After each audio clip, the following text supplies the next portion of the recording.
कहानी की शुरुआत में हमें तियान लैंड सेक्ट दिखाया जाता है जहाँ पे दाव फ्रूट की प्लांटेशन हो रही होती है और फिर हमें उन प्लांटेशन के बीच में एक लड़का दिखता है जो उसी पेड़ के साथ टेक लगाए बैठा होता है और उसकी अचानक से आंख खुल जाती है और वो कहता है कि क्या चल रहा है यहाँ पे और मैं कहाँ पे हूँ, क्या मैं अभी तक असेंडेड नहीं हुआ और क्या ये इमोर्टल रेलम है। पर मुझे तो ये वो नहीं लग रही होगा क्या है यहाँ पे। जितना मुझे याद है मैं अर्थ से कल्टीवेशन वर्ल्ड में गया था नन युआन रेलम में और उस बेरहम दुनिया में मैंने अनगिनत मेहनत की और 1270 साल पे प्रैक्टिस भी करता रहा और मैंने पास कर लिया था red dust tribulation, mortal heart tribulation, 13 heavenly tribulation और मैंने मास्टर भी कर लिया था ग्रेट असेंशन को और मैं असेंडेंट भी हो गया था। पर जब मुझे अपनी इस बॉडी में कोई बदलाव नहीं दिखा ताकत का तो मैं वापस से इसी फॉर्म में फेंक दिया गया। और क्या मैं असेंशन करने में फेल हो गया और वापस से रिकार्नेट हो चुका हूँ।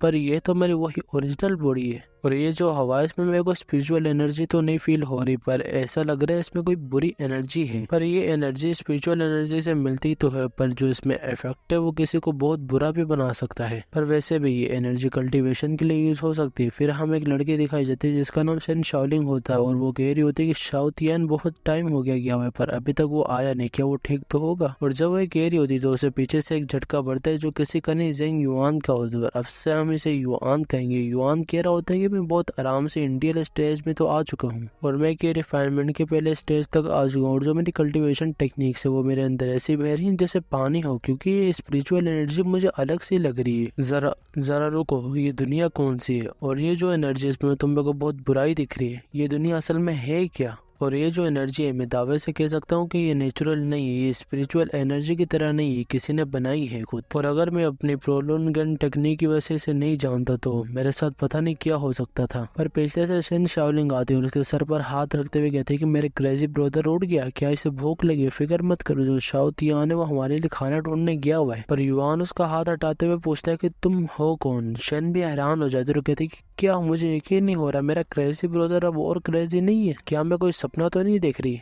युआन भी कहता है कि जितना मुझे याद है मैं बिल्कुल उस टाइम पागल था और ये जो लड़की थी यही मुझे उस टाइम संभालती थी। सच में यहाँ पे हुआ क्या, यहाँ चल क्या रहा है। एक सेकंड, ये लड़की, ये तो द लेजेंडरी येन ऑर्गन स्केट की बॉडी है और जो येन ओरिजिन एनर्जी होती है कुछ कल्टीवेटर्स को मिलती है और सभी इसका सपना देखते हैं इसे पाने का। और फिर हमें एक लड़कों का ग्रुप दिखाया जाता है जिनमें एक लड़का कह रहा होता है कि मेरे को बहुत भूख लगी, मैं भूख से मर रहा हूँ। दूसरा लड़का कहता है कि अगर हम गॉड की तरफ से चूज किए गए तो हमें इमोटर्स ने यहाँ पे लाके क्यों फेंक दिया। तीसरा लड़का कहता है कि ऐसा लगता है एक टेस्ट हो सकता है हमें जांचने के लिए और वो कहता है कि उन्हें चूज करने से पहले वो इमोटल बन गए थे। पर ये जो जगह ये बहुत डरावनी। शाओ तियान, क्या तुम्हें लगता है कि एरिया हमें यहाँ पे मिलेगी। तियान कहता है कि डरना बंद करो क्योंकि ये जो जगह तियान लैंड सेक्ट के अंदर आती है तो यहाँ पे कुछ बुरा नहीं हो सकता। पर अचानक से उन्हें सामने काफी सारी बेरीज मिलती है। एक लड़का चिल्लाते हुए कहता है कि वो देखो काफी सारी बेरीज है वहाँ पे और सारे वहाँ पे जाके उन्हें कलेक्ट करने लगते हैं। तियान कहता है कि चलो हम अब कुछ तो घर लेके जाएंगे, मैं अपनी ये सिस्टर के लिए ले जाता हूँ। और एक मोटा लड़का वहाँ पे बेरीज कलेक्ट कर रहा होता पर पीछे से उसे पेड़ की टहनी आके लगती, वो भी नीचे गिर जाता और कहता है कि ये पेड़ इतनी अजीब तरीके से क्यों उग रहा है। और मैं जानना चाहता हूँ इस जगह पे इतने सारे अजीब से पेड़ क्या कर रहे हैं क्योंकि ये बहुत ही अजीब से दिखते और ये हमारे रास्ता भी ब्लॉक करते। पर ट्री से आवाज आने लगती कि खाओ, जल्दी से खाओ। वो भी डर जाता है और उसे जब देखता है तो उस ट्री पे एक फेस बना होता है और वो पेड़ कह रहा होता है कि लड़के जल्दी से खाओ क्योंकि तुम लकी हो, तुम्हें गॉड ने चूज किया है तो जल्दी से इसे खाओ। और वो भी डर जाते हैं और वहां से भागने लगते हैं। पर जब वो भाग रहे होते तो और भी पेड़ों से आवाज आने लगती है और फिर हमें उन दोनों को दिखाया जाता है जो कि बात कर रहे होते हैं। शन कह रही होता है कि मैं शन शाओलिंग, क्या तुम मुझे भूल गई। मुझे ऐसा लगता है कि जो मैंने तुम्हें कुछ दिन पहले मेडिसिन दी थी वो काम कर गई, मैं बहुत खुश हूँ क्रेजी ब्रदर। युआन कहता है कि मैं जेंग युआन, ना कि वो तुम्हारा क्रेजी ब्रदर। और तुम मेरे को क्या इस जगह के बारे में बता सकते हो, ये कंट्री, ये दुनिया और ये जो लोकेशन है। शन कहती है कि सही मैं तुम्हें बताती हूँ, तियान लैंड सेक्टर जो क्लेम कंट्री के साइड में ही, बाजू में ही बिल्कुल, तो हम यहाँ पे अभी खड़े हैं। युआन कहता है कि मैंने दुनिया के बारे में कभी सुना तो नहीं, तो ये नैन युआन रेलम नहीं है।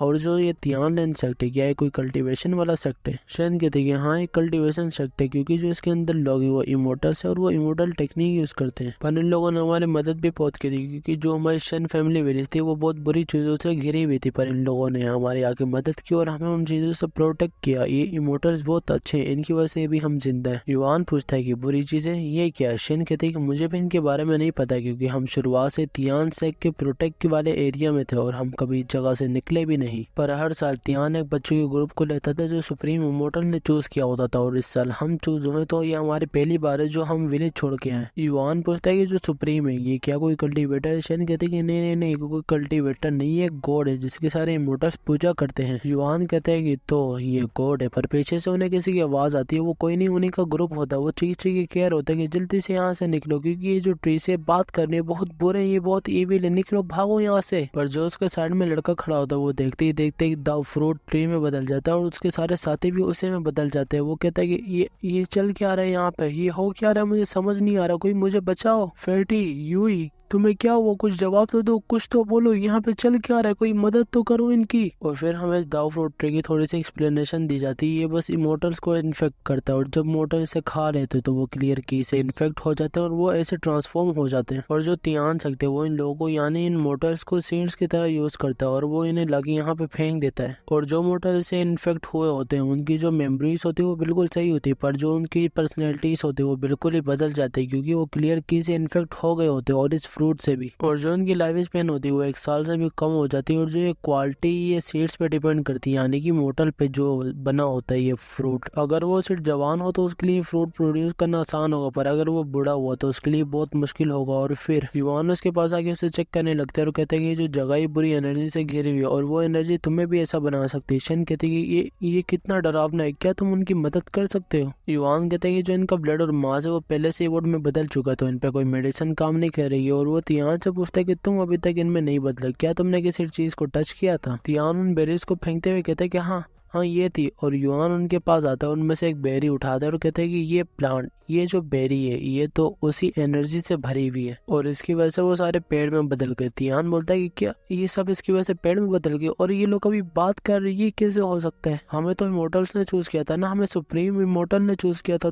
तो वो हमारे साथ ऐसा क्यों करेंगे? इमोर्टल हमारे साथ ऐसा क्यों करेंगे? युआन कहता है कि इमोर्टल्स ये मेरे सामने कुछ नहीं, मैं इन्हें बस कचरा मानता हूँ, ये मेरे लिए कोई वैल्यू नहीं रखते क्योंकि मेरे सामने एक कचरे के जैसे हैं। और शन, मेरे को तुम्हारी बॉडी की जरूरत है क्योंकि तुम्हारी बॉडी में ऐसा कुछ है जो मुझे चाहिए, तो इसके एक्सचेंज में मैं तुम्हें यहाँ से निकाल सकता हूँ और वो जो चीज है वो मेरे लिए बहुत मायने रखती है, तो तुम में से एक और रिक्वेस्ट कर सकती हो। शन कहती है रिक्वेस्ट तो मैं तुमसे रिक्वेस्ट करना चाहती हूँ, जब तक मैं खत्म नहीं हो जाती तब तक तुम मुझे प्रोटेक्ट करते रहोगे। युआन कहते हैं कि जो दुनिया है बस मुसीबतों से भरी हुई और ये जो रिक्वेस्ट है ये एक मायने तो रखती है क्योंकि जो मॉडल की लाइफ होती है वो बहुत कम ही होती है और उन्हें वो जीनी भी होती है। वैसे ये मेरे लिए सर दर्द तो है, पर जो इन ओरिजिन एनर्जी है वो बहुत कम है इसके पास और वो है ही बस इसकी बॉडी में। और वो शन को कहता है कि सही है, तो मैं तुम्हें उसके बदले बचाता रहूंगा। शन भी कहते हैं कि सही है, तो ये वादा हुआ। युआन कहते हैं कि जो एनर्जी है इसमें काफी सारे मसले, पर मेरे पास कोई और चॉइस भी नहीं इस वक्त और मुझे इतना ताकतवर बनना तो है कि मैं अपने को प्रोटेक्ट कर पाऊँ और मुझे जल्दी से पता करना होगा कि मेरे असेंशन के दौरान क्या मेरे से गलत हुआ था। और फिर हमें 5 दिन बाद का सीन दिखाया जाता है जहाँ पे वो जगह पे 2 लोग आ रहे होते और वो कोई नहीं इमोर्टल से होते। एक उनमें से कह रहा होता है कि यहाँ पे बहुत कम ही दाव फ्रूट ट्रीज हो गए, दूसरा कहता है कि हाँ कल इमोर्टल लोड आने वाला है और जो हमारा सेक्ट है उन्हें काफी सारे दाव फ्रूट ऑफर करने वाला है और इसी की वजह से हमारे सेक्ट में बहुत कमी हो जाएगी दाव फ्रूट की और जो हमारे जैसे लो डिसेबल से वो कैसे सर्वाइव करेंगे फिर। पर हम लकी क्योंकि हमने यहाँ पे को सीड्स भेज दिए थे और लगभग वो 7 सीड्स होंगे और मेरे को ऐसा लगता है इतने दिन गुजर चुके तो वो सारे ट्रीज में बदल गए होंगे। और फिर हमें तियान दिखाया जाता है जो पत्थर के सहारे वहाँ पे टेक लगाए बैठा होता है और उसे बहुत भूख लगी रही थी और वो कह रहा होता है कि सिस्टर मुझे बहुत भूख लग रही है, मेरे को पेट में बहुत दर्द हो रहा है, मैं क्या करूँ? शान कहते हैं कि बस थोड़ा सा इंतजार कर लो क्योंकि जो क्रेजी ब्रदर है वो हमें यहाँ से जरूर निकालेंगे, वो बस आते ही होंगे, तो तुम थोड़ी देर के लिए सो क्यों नहीं जाते? पर तियान को नेवल ट्रीज की आवाज आने लगती है जो कि कह रहे होते हैं कि तियान ये खा लो बेरीज क्योंकि हम भी खा चुके और हम बहुत खुश है, तुम भी बहुत खुश हो जाओगे, हमें पूरा यकीन है। शन तियान को कहती है कि तुम ज्यादा उन पर ध्यान नहीं तो बस तुम सो जाओ। पर अचानक से वो दोनों इमोर्टल्स वहाँ पे आ जाते हैं। वो कहते हैं कि सीड्स अभी भी यहाँ पे जिंदा है, हमने सोचा नहीं था, काफी दिन गुजर चुके तो तुमने अभी तक एक फ्रूट को भी हाथ नहीं लगाया, क्या तुम भूख से मरने से डरते नहीं हो? तो तुम्हारा हम क्या करें, तुम्हें भी क्लियर किसी इन्फेक्टेड फूड खिलाते। पर दूसरा कहते कि नहीं बस इन्हें खत्म कर दो क्योंकि ये सेक्रीफाइस होगा हमारे लिए और मुझे डर है कि अगर हमने अभी उन्हें ये खिला दिया तो सेक्टर डिसेबल्स हमें ढूंढ लेंगे और हमारे लिए बहुत बड़ा मसला बन जाएगा। और ये सुन के वो दोनों काफी ज्यादा डर जाते, पर वो बंदा कहते कि तुमने हमारे लिए बहुत ज्यादा मुसीबत खड़ी की है तो तुम अभी हमसे बचोगे नहीं। पर ऊपर से युआन आता और सीधा उसके फेस पे आके पंच लैंड करता है और कहता है कि मैं यहाँ पे हूँ और ऐसा लगता है कि तुम मुझे काउंट करना भूल गए, तो क्या तुम दोनों इमोर्टल्स हो? वो कहता है कि हाँ हम इमोर्टल्स हो और हमने इन्हें सीड की तरह यहाँ पे भेजा, तो तुम हमारे बिगाड़ क्या लोगे? और फिर वो अपने upper purity immortal art desire transformation will technique इस्तेमाल करने लगता है और युआन पे अटैक करता है और कहता है कि तुम फूल, तुम बुद्ध हो, तुम्हें पता नहीं कि मौत क्या होती है। युआन भी अपनी की रिफाइनमेंट आर्ट की फिल्म टेक्निक यूज करता है और उसे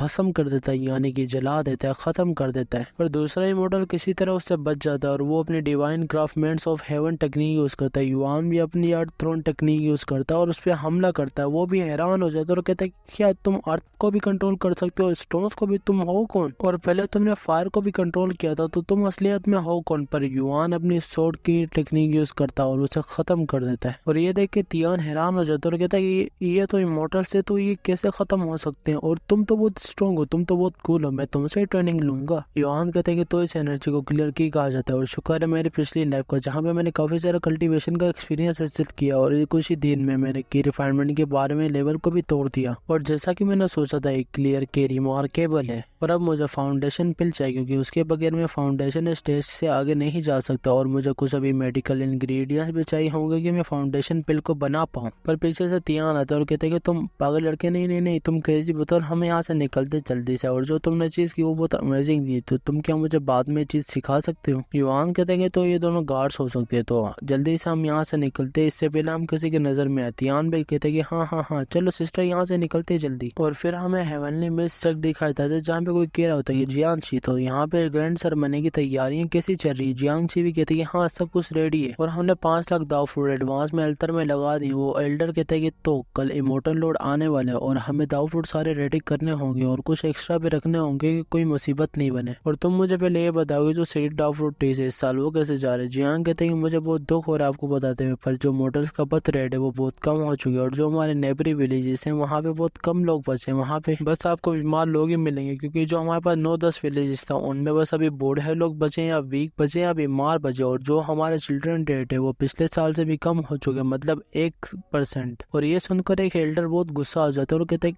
क्या तुम बकवास करोगे? तुम्हें पता भी कि तुम क्या बोल रहे हो? तुम कहीं से भी इंतजाम करो लोगों का, तुम बेशक उन्हें खरीद के लाओ, पर हमारी जो मिस सेक्ट है उसे बचा रहना चाहिए, उसे सरवाइव करना है। और जब वो कह रहा होता है तो वो बहुत गुस्से में आ जाता है और गुस्से की वजह से वो दाव ट्री या दाव मोस्टर जो भी कह रहे हो उसमें बदलने लगता है। एक एल्डर कहता है कि जियांग तुम यहाँ से जा सकते हो पर तुम्हें सीट्स का जल्दी से इंतजाम करना होगा, तो जाओ जल्दी से ढूंढो। जियांग भी कहते हैं कि सही है। और फिर हमें बाल का सीन दिखाया जाता है जहाँ पे जियांग से एक बंदा कह रहा होता है कि जो हमारे 2 गार्ड से प्लांटेशन नंबर 9 में वो दोनों खत्म हो चुके हैं, टपक चुके हैं और उनको किसी ने जलाकर टपका। और हमें पता चला था कि वो सीक्रेटली कुछ सीड्स वहाँ पे लेके गए थे हमारे सेक्स से चुरा के। जियांग कहते हैं तो ये कोई इनर मेंबर्स हो सकते हैं जो ग्रैंड सेरेमनी में मसला करना चाहते हैं और मेरी पोजीशन से मुझे हिलाना चाहते हैं। पर छोड़ो क्योंकि कल ही ग्रैंड सेरेमनी और मैं कोई यहाँ पे लफड़ा नहीं करना चाहती। और वो उसे कहती किसी को बताना नहीं, मैं ग्रैंड सेरेमनी के बाद इस सबको संभाल लूंगी। और वो भी कहते हैं कि हाँ ठीक है। और फिर हमें तियान को दिखाया जाता है जो खिड़की पे खड़ा होकर कह रहा होता है कि तो ये मोटल्स यहाँ पे पेट्रोलिंग करे। ऐसा लगता है कि हमारे भागने को इन लोगों ने सीरियस नहीं लिया। और वो शन को कहता है कि सिस्टर क्या तुम और नहीं खाने वाले, क्योंकि हमें काफी दिन हो चुकी है, हम भूखे थे और ये जो फूड है ये भी बहुत डिलीशियस है। शन कहते कि नहीं मेरा पेट भर चुका है और अगर तुम नहीं चाहते कि हम पकड़े जाए तो चुपचाप आके मेरे पास बैठ जाओ और उस विंडो के पास मत जाओ। तियान कहता है कि ये लोग बिल्कुल बेकार है क्योंकि अपने को इमोर्टल्स बोलते हैं हमारे सामने, पर जो क्रेजी ब्रदर है उनका बस इन लोगों ने एक पंच नहीं झेला और ये लोग ठहर हो गए। और मैं डेफिनेटली ये सब क्रेजी ब्रदर से सीखने वाला हूँ कि मैं तुम्हें प्रोटेक्ट कर पाऊँ। और तुम मुझे ये तो बताओ कि क्रेजी ब्रदर ऊपर कर क्या रहे अकेले? शन कहती कि मुझे भी पक्का पता नहीं, पर वो अपने साथ कुछ चीजें लेके गए थे ऊपर, तो उन्हें तुम डिस्टर्ब ना ही करना तो अच्छा ही होगा। और फिर हमें युआन को दिखा जाते जो कि कुछ मैजिकल स्टोन्स को कंडेंस कर रहा होता है और जब वो उन्हें कंडेंस कर लेता है तो वहाँ पे लो ग्रेड एरे फ्लेक्स काफी सारे आ जाते हैं। और युआन कहते हैं कि जैसा मैंने सोचा था ये सारे मटेरियल्स की प्रॉपर्टीज ओरिजिनल जैसी हैं और ये जो लो ग्रेड एरे फ्लेक्स है इनमें भी 90% ओरिजिनल जैसा इफेक्ट है, तो ये मेरे लिए काफी है। और अभी बस मैं इस क्लियर की पे डिपेंड कर सकता हूँ क्योंकि इसके अलावा मेरे पास कोई चारा भी नहीं कल्टीवेट करने का। और मुझे यहाँ से निकलने से पहले कुछ अपने लिए सामान वगैरह ले भी लेना चाहिए। और फिर वो कपड़े बदलने उठता है और फिर हमें तियान और शेन का दिखाया जाता है जो कि बात कर रहे होते हैं। तियान कह रहा होता है कि खाना था वो बहुत डिलीशियस था, पर शेन कहते हैं कि तुम बोलो मत कि तुम कहाँ हो। पर तियान कहता है कि तुम क्यों यहाँ यहाँ पे इतनी घबरा रही हो, हमारे साथ क्रेजी ब्रदर जो है वो सब कुछ संभाल लेंगे। और फिर उनके सामने से एक सोर्ड उड़ते हुए युआन के पास जाती है। युआन कहता है कि मैं कुछ देर में आ रहा हूँ, और युआन अपनी ऑब्जेक्ट कंट्रोल टेक्निक यूज कर रही होती है जो कि आकार टेलेकिनेसिस भी होती है, और वो उस विंडो को ओपन करता है और अपने सोर्ड पे उड़ते हुए वहां से निकल जाता है। पीछे वो दोनों भी हैरान हो जाते हैं और तियान कहते हैं कि वाह क्या कपड़े थे और वाह क्या स्टाइल थे यहाँ से जाने का। और फिर हमें युआन को दिखाया जाता है जो कि वही एयर फ्लैग लगा रहा था, और वो लगा के कहता है कि बहुत अच्छे, मैंने 72 पॉइंट्स पे इस एरिया के लगा दिए और बस अब 20 वाला कोर वाला हिस्सा बाकी है। और ये ऑब्जेक्ट कंट्रोल टेक्निक यूज करके एक ऑर्डिनरी मतलब एक सादी सी आयरन सोर्ड को भी यूज करके मेरी काफी सारी एनर्जी जा रही है और मैं बहुत कमजोर भी हो रहा हूँ। और मुझे अभी लगता है कि मुझे कुछ मटेरियल ढूंढने पड़ेंगे कि मैं अपने मैजिकल टूल्स को क्राफ्ट कर पाऊँ। और फिर युआन उड़ते हुए जगह के बीच में जाता है जहाँ में काफी सारे दाव फ्रूट्स होते हैं। युआन भी कहता है कि ये फ्रूट्स ये सच में उन लोगों की बॉडीज से बने, ये सेक कितना गंदा है, कितना डिस्गस्टिंग है। फिर हमें शेन और तियान दिखाई जाते हैं। शेन बहुत घबराई होती है युआन गिरे पर तियान कहते हैं कि तुम फिक्र मत करो, यहाँ पे आगे बस आराम करो क्योंकि जो क्रेजी ब्रूटर है वो बहुत स्ट्रॉन्ग है, तो तुम्हें फिक्र करने की जरूरत नहीं उनके बारे में। और फिर कोई अचानक से आके डोर बजाना लगता है और कहता है कि हाँ मैं रहान को जल्दी से आगे दरवाजा खोलो, मेरे को तुम्हारे से कोई काम है, जल्दी आओ। और ये सुनकर वो दोनों बहुत डर जाते हैं, पर कुछ देर के लिए वहाँ पे शांति हो जाती है। तियान भी कहता है कि ऐसा लगता है कि वो यहाँ से जा चुके, पर अचानक से वो दरवाजा तोड़ता है और अंदर आता है और कहता है कि मुझे पता था कि तुम लोग ही होगे, क्योंकि वो लोग इतनी हिम्मत नहीं करते कि दरवाजा मेरे लिए ना ओपन करते। तो तुम दोनों हो जो अपनी प्लांटेशन से भागे हो, तो आज का दिन मेरी लकी डे क्योंकि तुम दोनों अब मेरे हो। और वो अपनी डिजायर ट्रांसफॉर्मेशन विल टेक्निक इस्तेमाल करता है, पर पीछे से युआन भी आ जाता है और वो अपनी फ्लेम टेक्निक इस्तेमाल करता है और उस पर मारता है, और उसकी पुश की वजह से वो पीछे जाकर गिरता है। पर वो उठकर गुस्से में कहता है किस में इतनी हिम्मत है कि मेरे पे अटैक कर। पर युआन उसकी तरफ अपनी स्वॉर्ड फेंक देता है, वो भी काउंटरिंग डेथ अपना कोई मटेरियल होता है, कोई उसका टूल होता है, वो फेंक देता है। और उन दोनों की टकराने की वजह से युआन का जो सोर्ड होती है वो वहीं पे रुक जाती है। वो भी कहते हैं कि हाँ तो तुम में इतनी हिम्मत ही तो तुम यही कर सकते थे। पर ये सुनने के बाद युआन अपनी फेरे heart devouring air technique use करता है और वहाँ पे आग की बारिश ला देता है और वो अपने को उन दोनों को शील्ड में कवर कर लेता है और वो उसका वो मटेरियल भी उठा लेता है, काउंटर अटैक जो भी उसका नाम था, और अपने सोर्ड को बुलाकर वो उन दोनों के साथ वहां से निकल जाता है। और उसके बाद हमें यहाँ पे कुछ एक्सप्लेनेशन दी जाती है जो कि टेक्निक यहाँ पे यूज हुई है, जैसे कि डिजायर ट्रांसफॉर्मेशन विल, ऐसी टेक्निक जो यूज हुई है उनके बारे में यहाँ पे एक्सप्लेनेशन है, तो मैं तुम्हारे लिए सारे शॉर्ट में कर दूंगा तो तुम सुनना जरूर। तो पहले यहाँ पे डिजायर ट्रांसफॉर्मेशन विल, और यहाँ पे जो हेवनली मिस के बनते होते हैं उन्हें यहाँ पे डाव फ्रूट खिलाया जाता है जो कि उन्हें बदल देता है, मतलब कि जब वो ट्रांसफॉर्म होते हैं किसी चीज में तो वो बिल्कुल हार्ड हो जाते हैं, पर उनका जो डिफेंस होता है वो बहुत कम हो जाता है। मेरा मतलब कि ये जो इनका डिफेंस होता है काफी स्ट्रॉन्ग तो हो जाता है, पर इन्हें कुछ टाइम के लिए मिलता है, मतलब इसमें डिसएडवांटेज ये है कि कुछ टाइम बाद ये हट जाता है। और अब डिवाइन क्राफ्टमैन हेवन टेक्निक, और इसमें भी यहाँ पे उन लोगों को दाव फ्रूट ही खिलाया जाता है, पर इसमें कुछ रिक्वायरमेंट्स होती है, मतलब कि अगर इस टेक्निक को यूज करना है तो उसकी कुछ रिक्वायरमेंट्स होती हैं। और इस टेक्निक को यूज करने वाला बंदा जो होता है अगर वो किसी भी ऑब्जेक्ट को टच कर ले तो वो उसे डाव फ्रूट ट्री में बदल जाता है, और इसकी रिक्वायरमेंट ये है कि सेंसिंग स्पीड स्टेज तक होना चाहिए उस बंदे को इस टेक्निक को यूज करने के लिए। और फिर हमें फ्लेम टेक्निक का बताया जाता है, जो टेक्निक है बहुत बेसिक टेक्निक है कल्टीवेशन वर्ल्ड में, और इसे हम मास्टर कर सकते हैं कि रिफाइनमेंट के स्टेज के बाद, और ये 1500 डिग्री सेल्सियस गर्मी रिलीज करते हुए इसे बैटल में बार बार यूज करना तो बहुत ही मुश्किल ही है।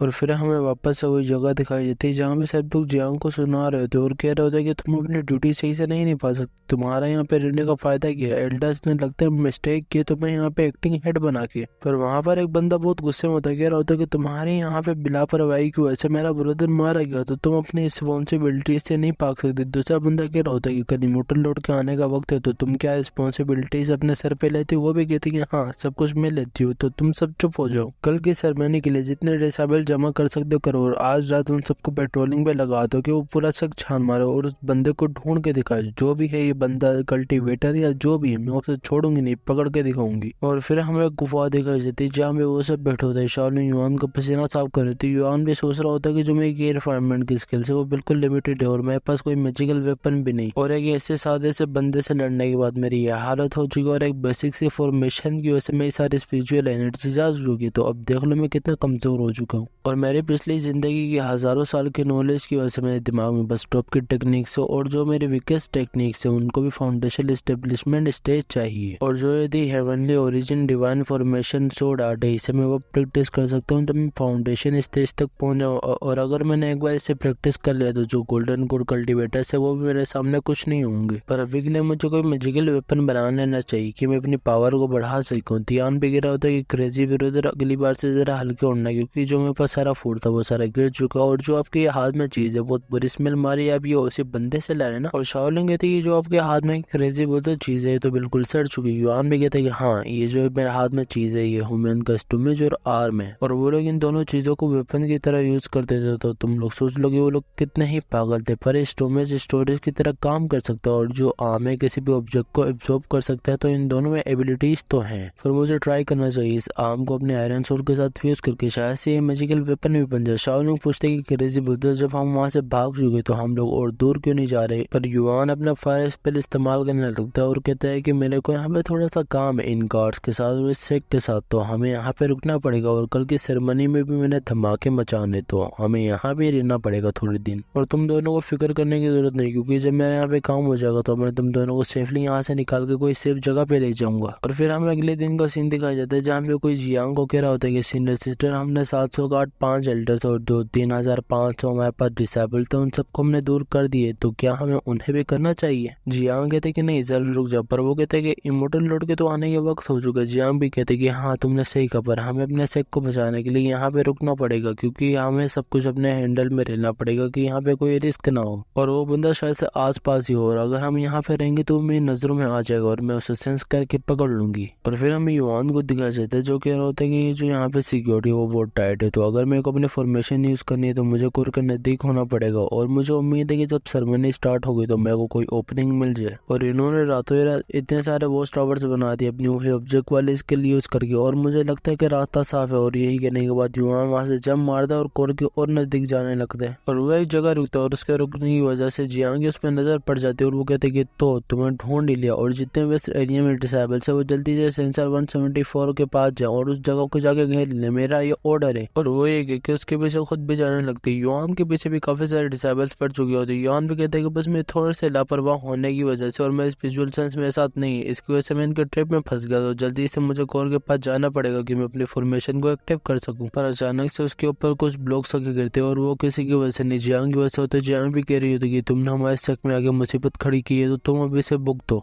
और वो काफी सारे एरोस के साथ युआन पे हमला करने लगती है। युआन भी उन्हें डोज कर रहा होता है और वो अपनी कंस्ट्रक्शन वर्ड टेक्निक भी यूज करती है। युआन भी कहता है कि क्या मुसीबत है, मैं इन्हें सेंस नहीं कर पा रहा कहाँ से आ रहे हैं, और मैं इन्हें फिर डोज नहीं कर पा रहा इसकी वजह से, और मुझे जल्दी करनी होगी, कोर तक जाना होगा अपने फॉर्मेशन को एक्टिव करने के लिए, मेरे को देर नहीं करनी वहां तक जाने में। पीछे से जियांग अपना एम युआन पे तान रही होती है और कह रही होती है कि बस अब तुम नहीं बचने वाले, और वो अपनी वर्ड कंस्ट्रक्शन टेक्निक यूज करती है और युआन को एक क्यूब में बंद कर देती है, शायद से एक आयरन क्यूब होता है, और नीचे जो लोग खड़े होते हैं वो भी बहुत खुश हो जाते हैं और कहते हैं कि सीनियर सिस्टर आप तो अमेजिंग हो, आपने एक ही बार में से अपने आयरन क्यूब में फंसा लिया, आप तो बहुत ही खतरनाक हो, आप तो बहुत ही मस्त हो। पर उस आयरन क्यूब से युआन के शॉट बाहर निकल के आती है और युआन अपने फ्लेम से उसे तोड़ देता है, और इसे तोड़ने के लिए उसने अपनी डिवोरिंग शॉट टेक्निक यूज की होती है। जो नीचे जियांग खड़ी होती है वो भी हैरान हो जाती है और कहती है क्या, पर उस पर कुछ आगे उसकी फ्लेम्स लगती है। जियांग भी अपनी कंस्ट्रक्शन वाली टेक्निक यूज करके अपने को प्रोटेक्ट करती है और कहती है तुम कैपेबल हो मेरे से लड़ने के लिए, तो इसके बारे में कह रहा था। और वो युआन के ऊपर एक बड़ा सा स्पेक का ग्राउंड अपेयर करती है। युआन भी अपने शॉट की टेक्निक यूज करता है पर उससे कुछ नहीं होता है। जियांग भी कहती है कि तो अब तुम्हारे पास कोई ताकत नहीं, क्या तुम करोगे। युआन भी वहां से भागने की कोशिश कर रहा होता है, कह रहा होता है कि बहुत बड़ा है, मेरे लिए बहुत मुश्किल है यहाँ से भागना, पर फिर भी मुझे किसी भी तरह से यहाँ से निकलना पड़ेगा। पर अचानक से उसके ऊपर से वो पूरा स्पेक का ग्राउंड डिसअपियर हो जाते। युआन भी हैरान हो जाते और कहते हैं कि सेल्फ डिस्ट्रक्शन यहाँ पे चल के आ रहा है, और वहां पे जियांग की भी हालत खराब हो रही होती है, उसके मुंह से एक स्पाइक नहीं कर रहा होता है या फिर वो अपने रियल फॉर्म में जा रही होती है, ऐसे कुछ हो रहा होता है। और वो गिरते गिरते कहती है कि इमोर्टल लॉर्ड आ चुके हैं और हर जगह काला अंधेरा छा जाता है। युआन कहता है कि यहाँ पे चल क्या रहा है, और जो नीचे लोग खड़े होते हैं वो भी कह रहे होते हैं कि इमोर्टल लॉर्ड आ चुके हैं, जल्दी से अपने माइंड पे कंट्रोल रखो। और जो वो दोनों दूर ही खड़े होते हैं केव में वो भी हैरान होता है और कहते हैं कि यहाँ पे चल क्या रहा है, और एक बड़ी सी अपीयरेंस अपीयर होती है युआन के पीछे, और वो जो अपने पीछे देखते हैं तो वो हैरान होता है और कहता है कि तो इस चीज को कहा जाता है इमोर्टल लॉर्ड। पर अचानक से उसे कोई आवाज आती है, वो कहता है कि ये आवाज किस चीज की है, तो मेरे मेली को एक्टिव कर रही है, तो मेरे पे कंट्रोल लेना चाह रही है। और मेरे ख्याल से ये वजह है कि सारे सिक्के डिसेबल्स इतने डर पर मैंने हजारों साल कल्टीवेट किया, मैंने इतनी सारी टेक्निक्स को सीखा, मैंने इतने वर्दी ओपोनेंट्स को हराया, तो मैं इससे अपना कंट्रोल नहीं दे सकता। और तुम क्या सोच दोगे, तुम कौन हो, तुम्हारे इतनी हिम्मत कि तुमने मेरे पे काबू करना चाहा, अब तुम बचोगे नहीं। और जब वो देख ही रहा हो तो उसे इमोर्टल लॉर्ड की थोड़ी सी झलक दिखती है। इसे मैं देख के भी हैरान था, यार ये क्या चीज है, इसकी आंख कहाँ है, इसका ये जो टेंटिकल है ये किस चीज का है। युआन भी कहता है कि ये क्या बेकार चीज, ये इविल चीज है, इसे तुम लोग इमोर्टल लॉर्ड कहते हो। पर मैं किसी भी चीज को सेंस नहीं कर पा रहा। मुझे ऐसा लगता है कि कोई प्रोजेक्शन है, पर जो इन लोगों के साथ हो रहा है वो क्या। और वो जो सारे डिसेबल्स होते हैं वो भी कह रहे थे कि बस इमोर्टल लॉर्ड अपने दाव फ्रूट्स ले जाए तब हम सही हो जाएंगे, बस थोड़ा सा अपने माइंड पे कंट्रोल रखो, बस थोड़ा सा। और उस बद्दे इमोर्टल की आंख के अंदर से एक टेंटिकल आता है जो सारे दाव फ्रूट्स को लेके जाने लगते हैं। युआन भी उन्हें देख के कहता है कि तो ये सारे फ्रूट को एब्जॉर्ब कर रहा है, यही मेरे लिए सबसे अच्छा टाइम है, क्योंकि यही अभी मुझे इग्नोर करा और मुझे जल्दी से जाके अपनी ये फॉर्मेशन एक्टिव करनी चाहिए, क्योंकि अभी मेरे को देख नहीं रहा। और वो कोर के नजदीक जाने लगते हैं, और वो जैसे कोर के नजदीक चले जाता है तो वो अपनी 9 origin spirit gathering formation technique को एक्टिव कर लेता है। और जो दूर के एल्डर्स और मेंबर्स होते हैं वो सब हैरान हो जाते हैं। एल्डर कहता है कि यहाँ पे सब चल क्या रहा है, जो हमारी पूरी शक्ति क्लियर की वो एक जगह जमा हो रही है। युआन भी वहाँ पे कह रहा होता है कि जैसा मैंने सोचा था, ये जो मेरी स्पीड गैदरिंग फॉर्मेशन है ये सारी क्लियर की को एक जगह जमा कर रहा है। और जब वो ये कर रहा होता है तो वो आंख युआन को देख लेती है, और जैसे वो आंख युआन को देखती है तो युआन तेज चिल्लाने लगता है दर्द में और कहता है कि इसने मुझे नोटिस कर लिया, ये नहीं हो सकता।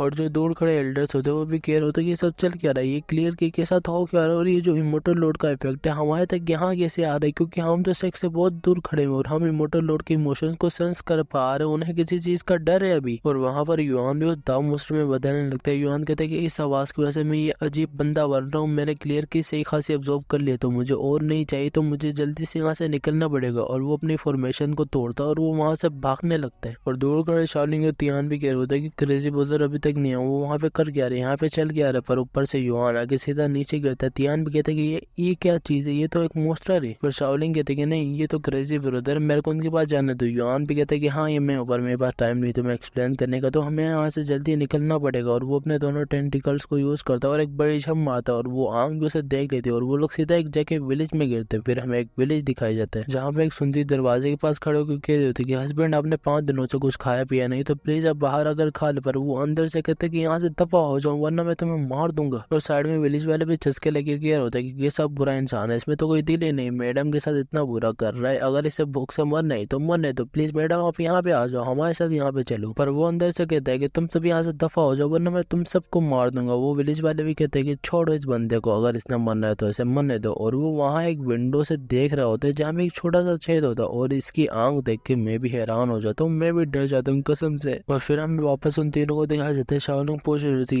क्रेजी ब्रदर आपके साथ ये हुआ कैसे, क्या आप ठीक तो है। युआन कह रहे होते कि हाँ फिक्र करने की जरूरत नहीं, क्योंकि हम वो जगह को लीव कर चुके, तो अभी कुछ ही देर में मैं वापस से सही हो जाऊंगा। तियान कह रहा होता है कि जो शक्ति है तो बहुत ही बुरा, ये तो बहुत ही बद्दा है, आप जैसे स्ट्रॉन्ग बंदे की हालत होगी तो हमारे जैसे लोगों की हालत होगी, हमें जल्दी से जगह शहर विलेज में सबको बताना होगा इसके बारे में कि वो वापस से वहाँ पे जाए ना। शाओलिंग कहते हैं कि रुक जाए, थोड़ा आराम भी तो करने। तो तियान भी कहता है कि हाँ कर रास्ता बहुत बेहतर हो चुकी है, क्योंकि जो कर रहा था आपकी हालत थी वो बहुत ही डरावनी थी, पर अभी भी अब डरावना है, इसलिए मेरी हिम्मत नहीं हो रही कि मैं आपको देखूं। युआन पूछता है कि क्या तुमने कल रात बड़ी सी उस शेडो को आसमान में देखा था। वो लोग भी कहते हैं कि क्या, कौन सी शेडो, हमने तो कोई शेडो को नहीं देखा, हमने बस आसमान को काला होते हुए देखा था। युआन कहते हैं कि तुम इन लोगों ने उस चीज को नहीं देखा, मैं भी इसलिए देख पाया कि जो क्लियर के साथ मिलेगा मैंने उसे एब्जॉर्ब कर लिया, और ये मिलेगी छुपा हुआ खतरा पर मैं क्लियर की पे सारा डिपेंड करता हूँ, तो इसकी वजह से मैं ये छोड़ नहीं सकता। बेशक इसमें खतरा तो है, पर इसकी वजह से मैं सारा अपना मेथड खराब नहीं कर सकता। और मैं 30% उस तक की क्लियर की को अपने स्टोर्स में बढ़ चुका हूँ, तो ये मेरे फाउंडेशन के लिए फ्यूचर में काम आएंगे। और मुझे जल्दी से फाउंडेशन स्टेज तक जाना होगा और एक ऐसी टेक्निक ढूंढनी होगी जो इस मेलिक को कंट्रोल कर पाए। पर अभी एक चीज है जिसके बारे में मुझे जाना, और वो अपने उस स्टोरेज से दाव फ्रूट को निकालता है। तियान भी हैरान होता है और कहता है कि ये क्या बेकार चीज है, ये क्या डिस्कस्टिंग चीज है। युआन कहता है कि इसे दाव फ्रूट कहा जाता है और ये मैं कल ही वहां से लाया हूँ छुपा के। वो दाव फ्रूट कहता है कि मुझे जाना है, तो मैं मुंडा तोड़ के वो दिन न दिखता, पर पीछे से आके शाओलिंग कहते कि क्या वाहियात चीज है। दाव फ्रूट कहते हैं कि वाहियात, और मैं तो नहीं हूँ वाहियात, तुम होगी वाहियात, क्योंकि मैं तो इमोर्टल लॉर्ड के साथ जुड़ने जा रहा था, पर तुम तो वो भी नहीं हो सके। पर युआन पूछता कि तुम मुझे ये बताओगे जो चीज ताई किंग इमोर्टल लॉर्ड, ये चीज क्या है। वो दाव फ्रूट कहता है कि इमोर्टल लॉर्ड कोई चीज नहीं, वो इमोर्टल है, और ये जो ताई किंग इमोर्टल लॉर्ड है तुम्हें पहले हमें ज्वाइन करो तो तुम्हें खुद पता चल जाएगा। युआन भी कहता है कि तुम्हारी तो तुम्हें मैं छोड़ूंगा नहीं, और वो उसे फाड़ देता है और कहता है कि तुम्हें फिक्र करने की जरूरत नहीं, क्योंकि वो बकवास की बातें कर रहा था तो मैंने उसे फाड़ दिया, और वो अभी इंसान नहीं था, तो तुम्हें फिक्र करने की इस चीज की भी जरूरत नहीं है। और ये जो दुनिया है बहुत ही अजीब है, जैसा मैंने सोचा था उससे भी ज्यादा अजीब, पर मुझे उम्मीद है कि यहाँ पे जो स्पिरिचुअल हर्ब्स होंगे वो मेरे फाउंडेशन स्टेज की पिल को बना सके। और फिर हमें वापस वही शक दिखाया जाता है जहाँ में वो लोग किसी चीज में दाव फ्रूट्स को डाल रहे होते हैं, और वो पूछ रहे होता है कि तो अभी तुम्हें कैसा लग रहा है, क्योंकि हमने तुम्हें 50 हाई क्वालिटी के दाव फ्रूट्स खिला दिए। हाँ अब मैं तुम्हें क्या बताऊँ इस मानवा के बारे में, ये वही बड़े बड़े अरमान अरमानों वाली लड़की जिसके पास पहले बड़े अरमान थे और इसका नाम जियांग था,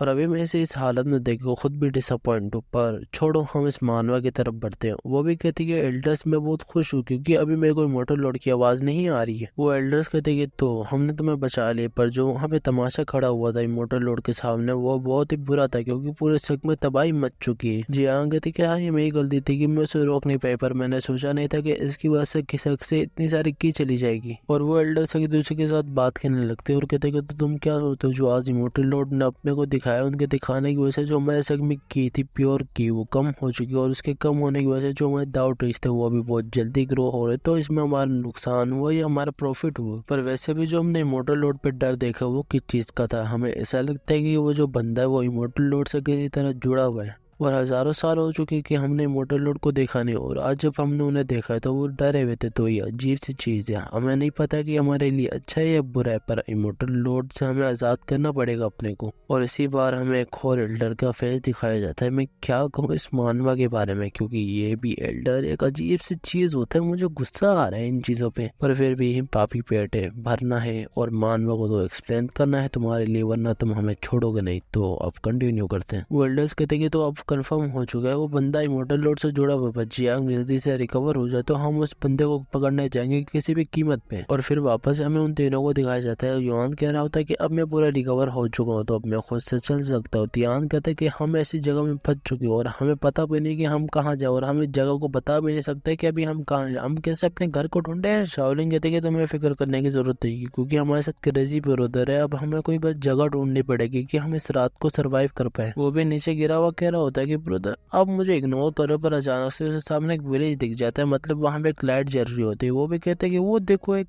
विलेज, और फिर हमें इस विलेज का नाम बताया जाता है एलमंड ब्लॉसम विलेज। और उस विलेज के अंदर वही सुंदरी वापस से वो खाना लेके खड़ी होती है और वो कह रही होती है कि प्लीज अब बाहर आ जाओ और ये खा ले। और वो अंदर से बंदा कहता है कि तुम्हें मैं आखिरी बार कह रहा हूँ कि तुम मेरे नजदीक मत आओ और मेरे से दूर रहो। वो सुंदरी भी सुन के उदास हो जाती है, पर अचानक से तियान आके उसे डरा देता है। वो सुंदरी भी पूछती है कि तुम लोग कौन हो। फिर शाओलिंग तियान को डांटते हुए कहती है कि तुम इतनी बुरी तरीके से चीखेगी, तुमने देखा नहीं कि वो बेचारी डर गई। और वो उसे कहती है कि मैं सबको हमसे डरने की जरूरत नहीं क्योंकि हम शन विलेज से आए और हम कोई बुरे बंदे नहीं, बस हमें यहाँ पे रात गुजारने और हमने कुछ नहीं करना। तो आपको क्या कोई मसला तो नहीं होगा। पर उस सुंदरी का तो किसी और पे ही दिल आ गया होता है और वो शर्माते हुए कहते कि हाँ मैंने तुम्हें देख के बता दिया था कि तुम लोग बुरे पीपल नहीं, मैं जानती हूँ। वो भी कहते कि बहुत अच्छी है, हम तो बहुत खुश है, अब हमें बाहर नहीं सोना पड़ेगा। और वो लोग वहां से जाने लगते। वो सुंदरी पूछते कि मेरे पास कुछ खाना पड़ा घर में, तो आप जो क्या वो खाना पसंद करेंगे। तियान भी कहते कि हाँ हमने पूरे दिन से कुछ खाया नहीं तो हम खाना पसंद करेंगे। पर अचानक से उसे वो आंख दिख जाती है जो उसे विंडो से देख रहे थे। वो भी चिल्लाते हुए कहते हैं कि मेरे को कौन देख रहा है विंडो से, मुझे बचाओ। वो भी सुंदरी कहते हैं कि ये मेरा हस्बैंड है, तुम्हें फिक्र करने की जरूरत नहीं, ये बस थोड़ा सा पागल हो चुका है। तियान कहते हैं वो आपका हस्बैंड है, मैंने तो कुछ और ही समझा था। शाओलिंग कहते हैं कि तुम्हें इतना फालतू का ड्रामा करने की जरूरत नहीं है। वो सुंदरी कहते हैं कि मेरे घर में बस एक ही रूम बाकी है, तो आप तीनों से डिवाइड कैसे करोगे। युआन कहते हैं कि मैं बाहर सो जाऊंगा। शाओलिंग कहते हैं कि तो आप बाहर सोएंगे क्रेजी ब्रदर, आपकी तो बॉडी अभी तक ठीक भी नहीं हुई। युआन कहते हैं कि तुम्हें फिक्र करने की जरूरत नहीं क्योंकि मेरे को आदत है ऐसी जगह पे सोने की। और वो जाके वहां बाहर बैठ जाता है और वो कहता है कि शुगर है मेलिक, मेरी बॉडी से खत्म हो चुका है और उसके खत्म होने की वजह से मेरी 80% ताकत वापस आ चुकी है, पर मेरे को इस मेलिक की प्रॉब्लम को रिसोल्व करना पड़ेगा और इसकी वजह से मैं वहां पे वापस जाने की गलती भी नहीं कर सकता। पर इस शॉट का शुक्र है कि इसने मेरे को सायरन ब्लॉक से निकाल दिया, वरना अभी भी मैं इसके बगैर वहां भी फंसा रहता। पर बेशक ये एक लो ग्रेड का मैजिकल टूल है, पर ये एक ऑर्डिनरी आयरन सोड और एक उस आर्म से बना है, तो ये मस्त तो है। पर ये स्टोरेज आर्म के मुकाबले ज्यादा मस्त है क्योंकि एक ही बार में 100 क्यूबिक मीटर्स को अपने अंदर रख सकता है। और ये अपनी डिवोरिंग सोड उसके अंदर रखने के बाद मुझे पता चल गया कि जो 100 मीटर्स के रेडियस में इसके पास चीज होगी उन्हें एब्जॉर्ब कर सकते हैं। पर अभी मेरे पास कोई चारा नहीं क्योंकि मेरे को अपनी सोड को और बेहतर बनाने के लिए इसमें मेरे को अपनी एनहेंसमेंट ड्राइंग डालनी पड़ेगी कि इसकी ताकत भी बढ़े और ये अच्छी भी हो। पर एक मिनट, ये कौन आया। और वो पीछे से सुंदरी आ जाती है और कहती कि यंग मास्टर आप कैसे हैं। और वहीं पर तियान भी बहुत खुश हो रहा था और कह रहा था कि इतनी दिनों बाद शुक्र है मैं एक बेड पे सो सकता हूँ, अभी मेरे को अपनी पूरी प्रॉपर नींद मिल सकती है, मैं अभी बहुत खुश हूँ। पर शाओलिंग बोरी अवस्था लेके कहीं जा रही होती। तियान पूछा कि तो तुम ये लेके कहाँ जा रहे हो। शाओलिंग कहते कि मैं ये क्रेजी बुजुर्ग को देने जा रही हूँ कि उन्हें कोई सर्दी ना लगे और वो जल्दी रिकवर हो जाए। तियान भी कहते हैं कि हाँ मेरे होने वाले जीजा जी को तुम्हें संभालना तो होगा कि उन्हें कोई बुखार ना हो। शाओलिंग कहते कि बकवास मत करो, कोई ऐसी बात नहीं। तियान तियान कहते कि हाँ कोई अंधा भी देख के बता देगा कि तुम उसके प्यार में पागल हो। और बाहर वो सुंदरी युआन को छेड़ रही, तो युआन भी पूछता है कि तुम कर क्या रहे हो। सुंदरी कहते हैं कुछ नहीं, जब से तुम्हें देखा मैं तुम्हारे प्यार में पागल हूँ और मैंने इतनी बार तुम्हारे साथ इतनी चीजें उन स्टाइल्स में सोच भी रखी है। पता नहीं मैं अपनी इमेजिनेशन में तुम्हारे साथ क्या किया, किस स्टाइल में कितनी बार कर चुकी हूँ। बस मैं तुम्हारे प्यार में पागल हूँ, बस मैं तुम्हारे साथ वो रियल लाइफ में करना है। तुम जिस तरह डालना चाहो डालना, जिस तरह करना चाहो करना, मैं तुम्हें पूरे मजे दूंगी, पर बस तुम्हें इतराज ना हो क्योंकि मैं तो एक मैरिड वुमन हूँ। और जब वो ये सब कर ही रहे तो सामने से शाओलिंग आ जाती है। शाओलिंग कहती है सॉरी मेरा ये मतलब नहीं था, मैं आप लोगों को डिस्टर्ब नहीं करना चाहती थी। और वो वहां से जाने लगती है और वो युआन को कहती है कि तुम मेरे लिए यहाँ पे इस विलेज में रुक क्यों नहीं जाते। और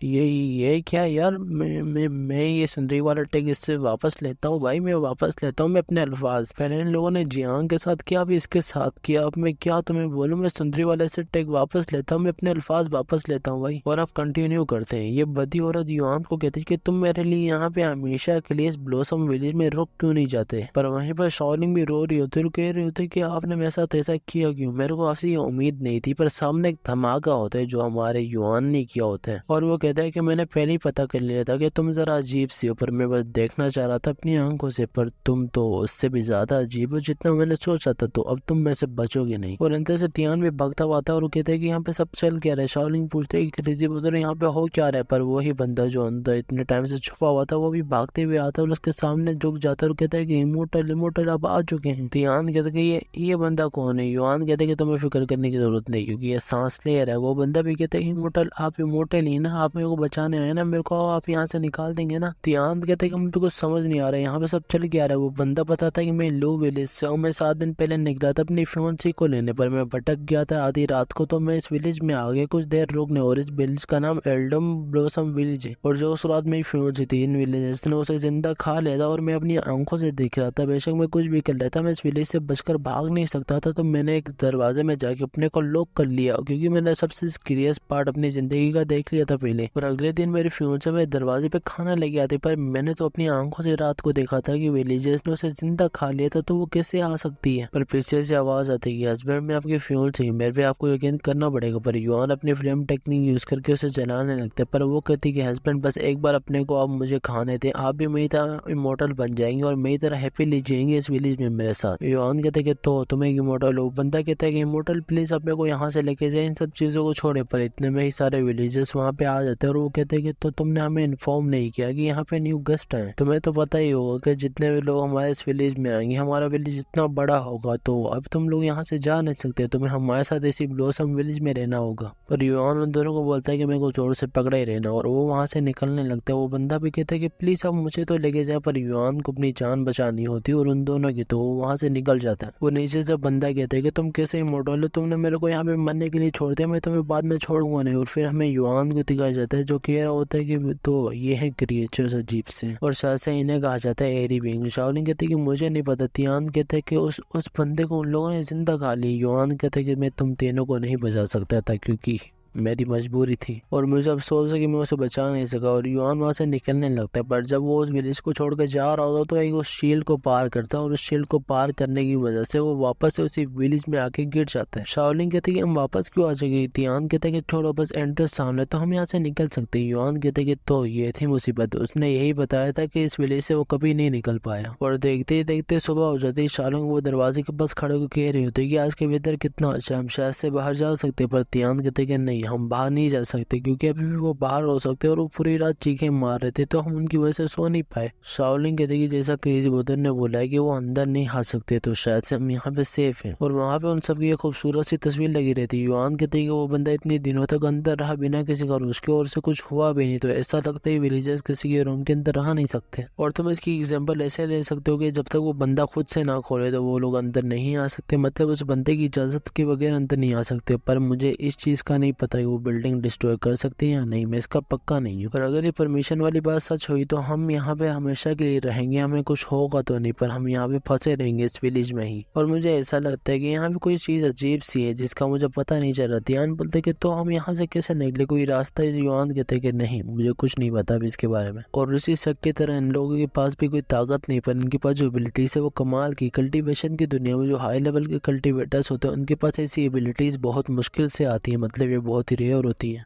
और तियान युआन को बताता है कि ब्रदर बाहर कुछ लोग आए, और फिर हमें बाहर दिखाई जाते हैं जहाँ पे 2 लड़के आए होते हैं उस विलेज में, और वो कह रहे होते हैं कि ये सी ग्रेड का एरी विंग वाला विलेज है, और इस विलेज में इतना कुछ स्पेशल तो नहीं बेकार लोगों के अलावा, तो इसे खत्म करना हमारे लिए बाएं हाथ का खेल होने वाला है। और ये मेरी यादों में बसने नहीं वाला, पर वैसे हम यहाँ से सीख ले सकते हैं, अगर हम एक ह्यूमन के टाउन को ऐसे ही छोड़ दे तो वो एक खतरनाक ऐसा विलेज बन सकता है। और वो विलेजर्स उनको आगे कहते तो आपका वेलकम है हमारे विलेज में, क्या आप हमारे साथ यहाँ रहेंगे, आप हम पे ट्रस्ट करें, आप जब यहाँ पे रहेंगे तो आपको इस जगह से प्यार हो जाएगा। और अंदर तियान कह रहा होता है कि भाई हम क्या करें पुत्र, क्या हम उन्हें जाके बचाएं। युआन कहते हैं नहीं, तुम्हें फिक्र करने की जरूरत नहीं, क्योंकि वो सांस नहीं ले रहे तो वो कोई ह्यूमन नहीं है। और वहाँ बाद तमाशा स्टार्ट हो जाता है, उनमें से एक बंदा अपने हाथ से बड़े बड़े स्पाइक्स निकालता है, और तियान भी कहता है कि वो उसके हाथ देखो, वो तो एक मोस्टर है। शाओलिन कहते हैं कि ब्रदर अभी हम क्या करें, पर युआन कहता है कि मैं सेंस कर पा रहा हूँ कि उनमें एनर्जी है, पर वो कोई कल्टीवेटर्स नहीं, वो कोई एबनॉर्मल बंदे हैं, मतलब कि एक तरह से इंसानी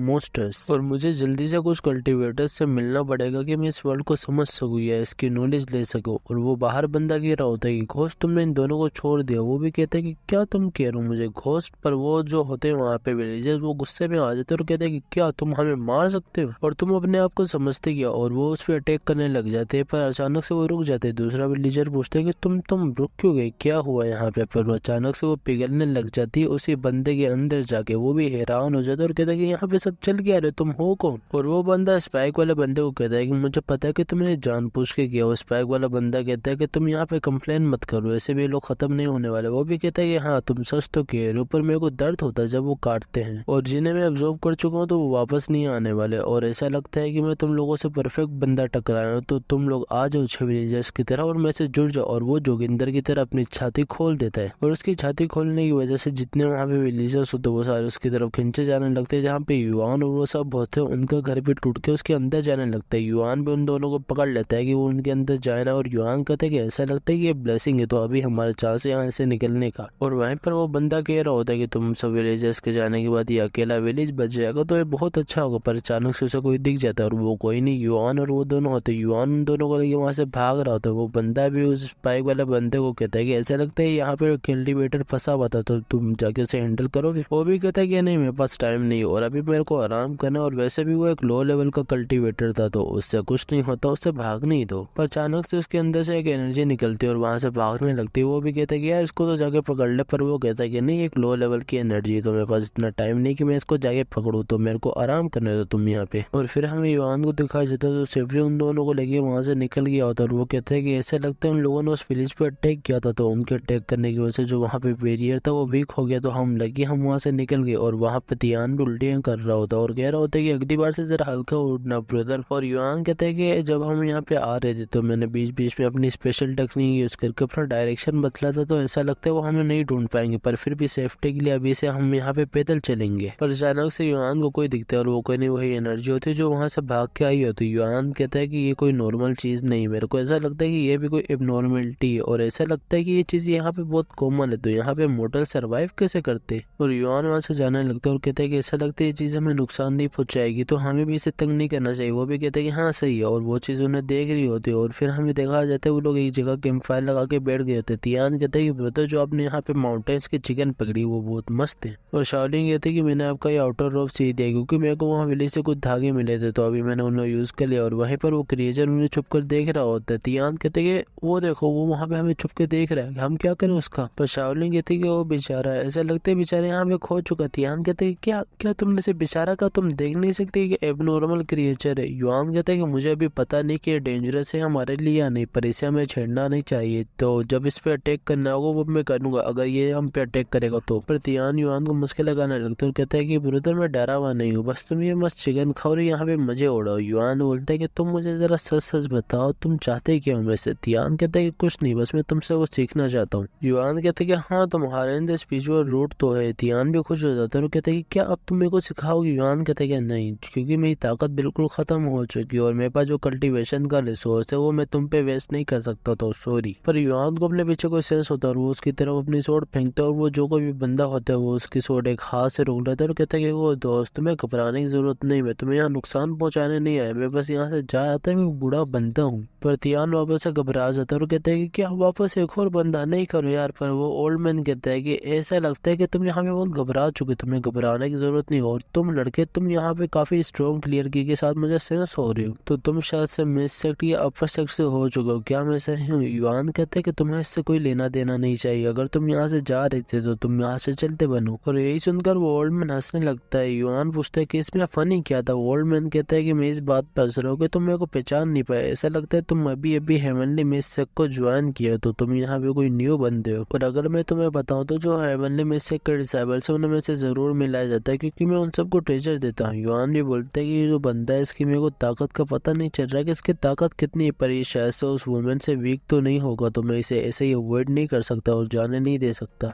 तो तुम यहाँ पे सबको ट्रेजर देते हो, पर किस प्रकार का? वो ओल्ड मैन कहता है कि मेरे पास यहाँ पे ब्लड आर्टिफैक्ट पड़ा है, तो तुम क्या उसे लेना चाहोगे? और ये सब देखने के बाद तियान कहता है कि ब्रदर मुझे ये बंदा सही नहीं लग रहा है, क्योंकि ये बहुत ही स्केरी है, तो इससे हमें कुछ नहीं लेना चाहिए और उसे यहाँ से हमें जाने देना चाहिए। वो ओल्ड मैन भी कहता है कि ऐसा लगता है तुम्हें ये नहीं चाहिए, तो मैं तुम्हें यहाँ फोर्स नहीं करूंगा। पर युआन अपनी ऑब्जेक्ट कंट्रोलिंग टेक्निक यूज करके उससे वो चीजें ले लेता है और लेने के बाद कहता है कि तो अब मैं इन्हें ले चुका हूँ, तो तुम यहाँ से जा सकते हो। और वो दिल ही दिल में कहता है कि जो ओल्ड मैन है इसने मुझे तो कह दिया था कि सही, जब मैंने इसे मना किया था, पर मैंने इसकी आंखों में देखा कि बहुत गुस्से में था, तो अगर मैं इसे मना करता तो वो बुरा भी हो सकता था। वो ओल्ड मैन भी वहां से जाने लगता है और कहता है कि सही सही सही मैं जा रहा हूँ यहाँ से, तुम्हें यहाँ पे हाइपर होने की जरूरत नहीं, पर तुमने मेरा वेलकम शेलकम भी नहीं किया। तियान उसे रोकते हुए कहता है कि रुको रुको रुको, क्या ओल्ड मैन तुम मेरे को कुछ दे सकते हो, मतलब कुछ भी जो मेरे लिए बचा हो? और वो दिल ही दिल में कहता है कि बहुत अच्छा है, क्योंकि ब्रदर वो चीज ले चुके, शायद से मेरे लिए कुछ अच्छा बचा हो। वो ओल्ड मैन कहता है कि तुम्हारे सब मोटल यहाँ पे ब्लड आर्टिफैक्ट करेगा क्या? पर शाओलिंग तियान का कान खींचते हुए कहते हैं कि क्या हो गया तुम्हारे? पर तियान उसे जवाब देता है कि हम हमेशा ब्रदर प्रोटेक्ट करते हैं, पर पता नहीं वो हमारे साथ कब तक रहेंगे, तो इसी वजह से मैं स्ट्रॉन्ग बनना चाहता हूँ कि मैं अपनी सिस्टर को प्रोटेक्ट कर सकूँ। वो ओल्ड मैन हंसते हुए कहता है कि तो तुम्हें कल्टीवेटर बनना, मैं तुम्हें सिखा सकता हूँ। तियान भी खुश हो जाता है और कहता है कि क्या सच में तुम सिखा सकते हो? शाओलिंग उसे रोक रही होती है और कह रही होती है कि ब्रदर तुम समझाओ तो सही। पर युआन कहता है कि मैं इसे रोक नहीं सकता, क्योंकि इसकी अपनी मर्जी है। पर तियान उसके पास जाके कहता है कि मैं अपनी सिस्टर को यहाँ पे अकेला नहीं छोड़ सकता, तो मैं कैसे करूंगा? वो ओल्ड मैन भी कहता है कि तुम्हें फिक्र करने की जरूरत नहीं, क्योंकि जो अपर क्लियर सेक्टर है उसमें कोई भी कल्टीवेट कर सकता है, पर बस तुम्हें हमारा इंटीग्रेशन मेथड पता होना चाहिए, और जब तुम्हें वो पता चल गया तो तुम खुद से कल्टीवेट कर पाओगे, तुम्हें कोई मास्टर की भी जरूरत नहीं होगी। और ये देखकर जरा शाओलिंग भी डर जाती है और वो ओल्ड मैन जाके तियान के कान में कुछ फुसफुसाता है और कहता है कि तो तुम्हें याद होगी इंटीग्रेशन मेथड और मंत्रा? पर तियान का भी घबरा जाता है। वो ओल्ड मैन कहते हैं कि तुम इतनी घबराए हुए क्यों? क्या तुम उस लड़के और मुझे कंपेयर करो? मैंने तुम्हें एक आसान तरीका सिखाया हो जिससे तुम्हें कोई दर्द भी ना हो, और मुझे उम्मीद है कि जब हम अगली बार मिलेंगे तो हम एक दूसरे को कल्टीवेटर करके बुलाएंगे। और वो ओल्ड मैन वहां से जाने लगता है। शाओलिंग तियान के बाद भागते हुए आते और कहते हैं कि उस ओल्ड मैन ने तुम्हें बताया है कि हमें बताओ। पर युआन पूछता है कि जो उसने तुम्हें कल्टीवेशन की कंडीशंस बताई तुम्हारे लिए वो एक्सेप्ट करना मुश्किल था? तियान भी कहता है कि हाँ। युआन भी बोलता है कि आम सी बात है, क्योंकि कल्टीवेट करना कोई इतनी आसान बात नहीं है, पर अगर राइडियस सेक्ट ना हो तब। ओ सॉरी, मेरा मतलब कि राइडियस बात। और वो कहता है कि जो इस वर्ल्ड में आसान चीजें करना होती है वो कभी कभी सही रास्ता नहीं होती।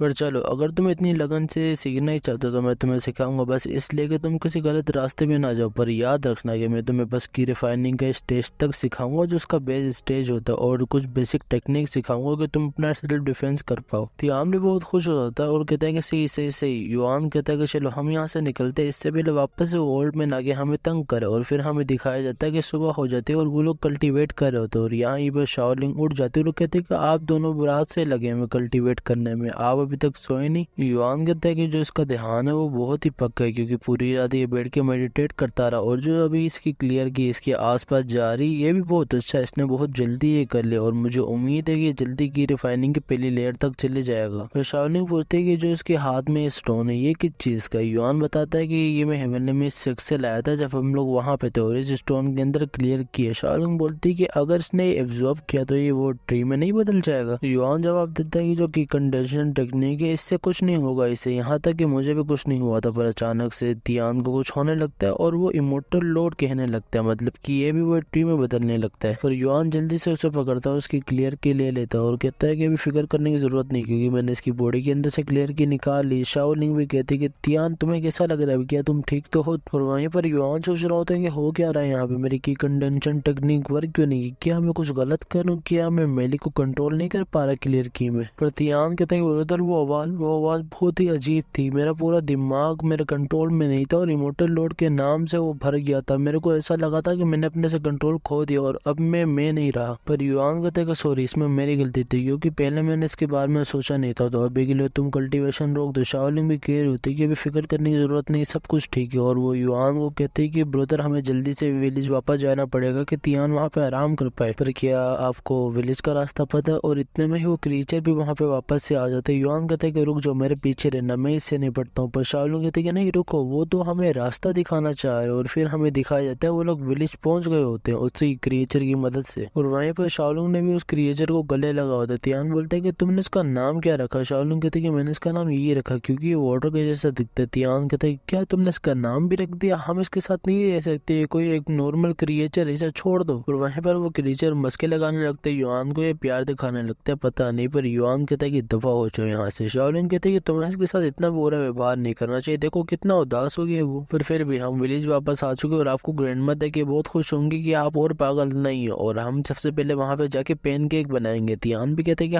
हाँ, विलेजर्स भी आपसे बहुत खुश होंगे क्योंकि पहले तो आप उनकी पेंटे उतार के भागती थे, अब ऐसा नहीं करोगे ना आप। फिर युआन अंदरों के कहता है कि रुको, मुझे विलेज के अंदर से क्लियर की आती हुई महसूस हो रही है। और फिर भी वो लोग अंदर चले जाते हैं और जब वो अंदर जाते तो उन्हें हर जगह वो ट्रीज दिखते। शाओलिंग बोलती है कि यहाँ पे ये सब चल क्या रहे हैं, यहाँ पे सारे ह्यूमन ट्रीज कर क्या रहे हैं? तियान भी बोलते हैं कि नामुमकिन, ये नहीं हो सकता। पर कहीं से आवाज आती है कि तुम तीनों यहाँ पर हो, अच्छा है कि तुम तीनों सही हो। और तियान चिल्लाते हुए कहता है कि ग्रैंडपा आपको क्या हुआ? और वो ग्रैंडपा शेन होते। ग्रैंडपा शेन कहते हैं कि तुम तीनों जल्दी से यहाँ से निकलो, इससे पहले वो इमोर्टल्स आ जाए यहाँ पे। पर तियान पूछते हैं कि यहाँ पे सब चल क्या रहा है? ग्रैंडपा शेन बताते हैं कि तुम तीनों के यहाँ से जाने के बाद यहाँ भी तो इमोर्टल्स आए थे जो हमें यहाँ पे खत्म करने आए थे, मतलब खत्म करने आए थे उनके किसी सीनियर ने कहा था। और वो एक दूसरे से यही बात कर रहे थे कि यहाँ पे बस विलेज में बूढ़े बंदे बचे तो जैसा सीनियर ने इंस्ट्रक्ट किया हमें वैसे हम इन्हें खत्म कर देते हैं। पर दूसरे बंदे ने कहा था कि नहीं, इन्हें मारना वेस्ट होगा तो हम इन्हें ना फूड खिला देते हैं, ये कुछ दिन बाद हमें सेफ तो दे देंगे। तियान पूछता है कि फिर मेरी ग्रैंडमा कहाँ है, उन्हें कहाँ ले गई ये लोग? पर ग्रैंडपा शायद इमोर्टल लॉर्ड कहने लग जाते हैं और कहते हैं कि इमोर्टल लॉर्ड मेरा वेलकम करने आ रहे हैं। और वहीं पर शाओलिंग और तियान बहुत जोरों से रो रहे होते हैं। शाओलिंग कहती है ऐसा हो कैसे सकता है? युआन बताता है कि इन्होंने अपने सेंस बिल्कुल ही खो दिए, तो अब इन्हें अपना कोई होश नहीं है और इसमें तुम्हारी गलती नहीं कि तुम इस जगह को छोड़ गए, तो अपने को दोषी मत ठहराओ और स्ट्रॉन्ग बनो क्योंकि हमने आगे भी लड़ना है। पर तियान वहाँ पे रोने लगता है और कहता है कि ऐसा डिमन अपने को इमोर्टल लॉर्ड कहता है ऐसा नहीं हो सकता। पर अचानक से वो अपनी उंगली को काटने लगता है और कहता है कि इमोर्टल लॉर्ड आपका ये डिसेबल अपनी बॉडी को सेक्रीफाइस करता है बस आपसे एक रिक्वेस्ट करने के लिए। पर युआन उसे रोकता है और कहता है कि तुम कर क्या? शाओलिंग भी उसके पास आती है और कहती है कि तुम अपने को काट क्यों रहते हो, तुम करना क्या चाहते हो? युआन पूछता है कि इमोर्टल लॉर्ड तुमने कहा ही क्या ये वो टेक्निक तो नहीं जो तुम्हें उस बूढ़े ने सिखाई? ताइगिंग और शन किंग ये दोनों अलग चीजें, क्योंकि जो ताइगिंग वो हेवनली मिस की इमोर्टल लॉर्ड का नाम है और जो शन किंग है उसी बूढ़ों को कोई मेथड होगा। पर शाओलिंग तियान को कहती है कि तुमने मेरे से वादा किया था ना कि तुम कोई ऐसी उल्टी सीधी हरकत नहीं करोगे। तियान को कहता है कि ग्रैंडमा का क्या होगा? और इतने में ही वो तो इमोर्टल्स वहाँ पे आ जाते और कहते हैं कि क्या ही इंस्पेक्टेड टाइम है और तुम लोग वहाँ पे 10 दिन लगा गया और तुमने एक भी दाव फ्रूट नहीं खाया गया, तुम लोग भूख से मर नहीं। और ऐसा लगता है कि हमारे यहाँ पे आना खाली नहीं जाएगा क्योंकि तुम तो हमें मिल चुके, तो तुम अभी हमारे लिए काम करोगे, मतलब हमारे लिए सीट बनोगे। पर तियांग एक लकड़ी उठाते उनके पास भागते हुए जाते कहते हैं कि तुम लोग हो ना जिसने मेरी ग्रैंड मदर को लिया। शाओलिंग उसे रोक रही होती पर तियांग जब उस इमोर्टल पे हमला करता है तो वो एक हाथ से रोक लेता है और कहता है कि तुम्हारे से नीच लोग अब हम पे हमला करेंगे, इतने बुरे दिन आगे क्या हमारे? और ऐसा लगता है कि हमें तुम्हें लेसन सिखाना पड़ेगा कि हमारे साथ कैसे बर्ताव करना चाहिए। और वो उस पर हमला करने लगता है पर इतने में ही किसी ने उसका हाथ काट दिया होता है और ये कोई नहीं हमारा युआन ही होता है। और जब वो दूसरा बंदा युआन को सही से देखता है तो उसे याद आता है कि ये तो वही सीनियर सिस्टर की वांटेड पोस्टर में आया हुआ था और वो वहां से भागने लगता है और कहता है कि मैं ऐसी झंझटों में नहीं पढ़ना चाहता और अपने उस दूसरे दोस्त को भी वहां पे छोड़ के जाने लगता है जिसके ऊपर तियान बैठा होता है, उसे मार रहा होता है। और तियान कह रहा होता है कि तुम्हारे जैसे जानवर को मर ही जाना चाहिए, तुम्हारे जैसे जानवर को खत्म ही हो जाना चाहिए, तुम लोग यहाँ पे नहीं रह सकते। पर शाओलिंग उसे आके रोकती और वो बंदा जब वहां से भाग रहा होता है दूसरे वाले, तो वो कह रहा होता है कि जो इसकी ताकत है सीनियर सिस्टर के जितनी है और मैं कोई पागल बंदा नहीं कि मैं ऐसे बंदे से जाके लड़ूं जो डिवाइन रिविलेशन तक है, मेरा क्या ही आज वेट लगे यार, यहाँ से भागो। अगर सीनियर ब्रदर वही भी आ जाए ना यहाँ पे तब भी मैं डरूंगा और यहाँ से भागूंगा। पर वहां पर सच में उसके सीनियर ब्रदर वही आ जाते हैं और उसे आके बीच में से काट देते। और ये देख के शाओलिंग और तियान भी बहुत हैरान होते हैं और वही जब नीचे आते हैं तो कहते हैं कि कैसा बेकार बंदा था, इसका तो इस दुनिया में रहने का कोई काम ही नहीं बनता और बस खतरा देखा नहीं और अपनी जान बचा के भागने लग गया। तो अब तुम लोग मुझे बताओ कि तुम लोग कौन हो जो हेवनली मिस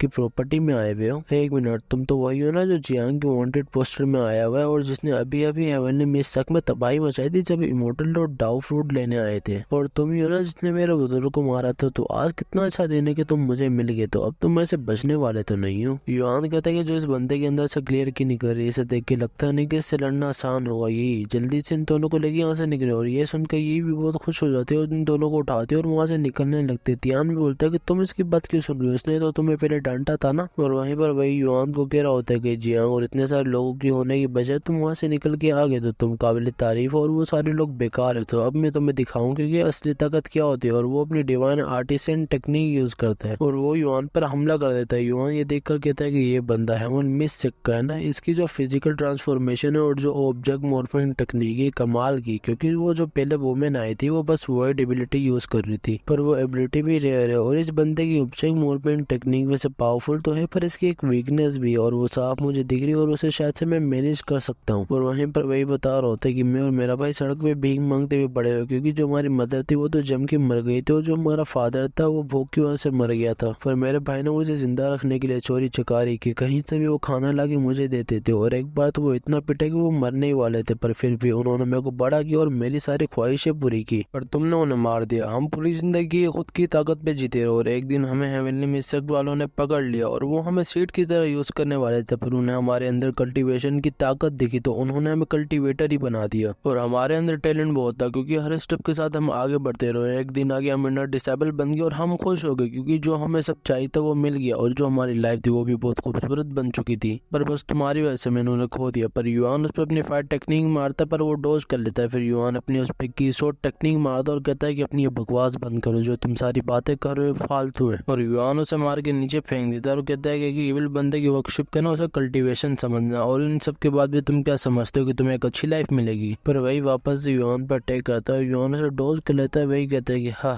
तुम्हें लगता है कि जो यहाँ पे लोगों को खाते हैं वो लोग अच्छे नहीं, वो डिजर्व नहीं करते एक अच्छी लाइफ। यहाँ पे जो लोगों को नहीं खाते वो इससे बुरे जो लोगों को खाते हैं। तो यहाँ पे इतनी बुरी हालत हो चुकी है इस वर्ल्ड में। पर युआन कहता है कि एक मिनट, तुम्हें जो मैंने शॉट की मारी थी वो क्लियरली तुम्हें लगी थी पर तुम्हें कुछ हुआ नहीं। वही कहता है कि हाँ, तुम्हें क्या लगता है कि मेरे पास बस एक ही टेक्निक है, ये मेरी पेंट्रल बॉडी है। और जो मेरी डिवाइन आर्टिसन टेक्निक है वो हमें अब मिलती है जब हम परसेप्शन रेलम में जाते हैं और जब हम डिवाइन रेविलेशन रेलम तक पहुंचते हैं। और जब हम इमोर्टल लॉर्ड की आवाज सुनते हैं तो हमारी और स्ट्रॉन्ग टेक्निक खुलती है। और जो मेरी इम्पेंट्रेबल बॉडी है ये वाली टेक्निक, इसे खत्म करना तो नामुमकिन सा। इस वर्ल्ड में कोई ऐसा नहीं जो इसे हार्म कर सके। पर इससे इम्पोर्टेंट बात यह है कि मैं तुम सब अपने ब्रदर के बॉन्ड की बात कर रहा था पर तुमने इस पे कोई रिएक्शन नहीं दिखाया, तो अब मैं तुम्हें वक्त तक मारूंगा जब तक तुम खत्म ना हो जाओ। और वहीं पर यही उन दोनों को सेफली लेके वहां से निकल गई होती और एक जंगल के बीच में उन दोनों को ले आती। तियान कहते कि मुझे वहां पे जल्दी वापस से लेके जाओ, वो बंदा उससे मैंने लड़ना, उसी बंदे ने मेरा विलेज खत्म किया, मैं उसे छोड़ूंगा नहीं, मुझे जल्दी वहां पे वापस लेके जाओ। पर शाओलिंग उसे कहती कि रुक जाओ, क्योंकि हम वापस नहीं जा सकते। अगर हम वापस चले भी गए तो हम ब्रदर पे बोझ बनेंगे और हमको वहाँ पे कुछ कर भी नहीं पाएंगे। पर दुख तो मुझे भी कि विलेजर्स के साथ और ग्रिमा के साथ क्या हो, पर मैं तुम्हें खोना नहीं चाहती क्योंकि तुम्हारे पास अभी भी तुम्हारी सिस्टर है। पागल। तियान कहते कि पर वो वहाँ पे अकेले हैं। शाओलिंग कहते कि तुम्हें फिक्र करने की जरूरत नहीं, वो खुद ही उससे निपट लेंगे। तियान कहते कि मैं उस बंदे को खुद अपने हाथों से मारना चाहता हूँ।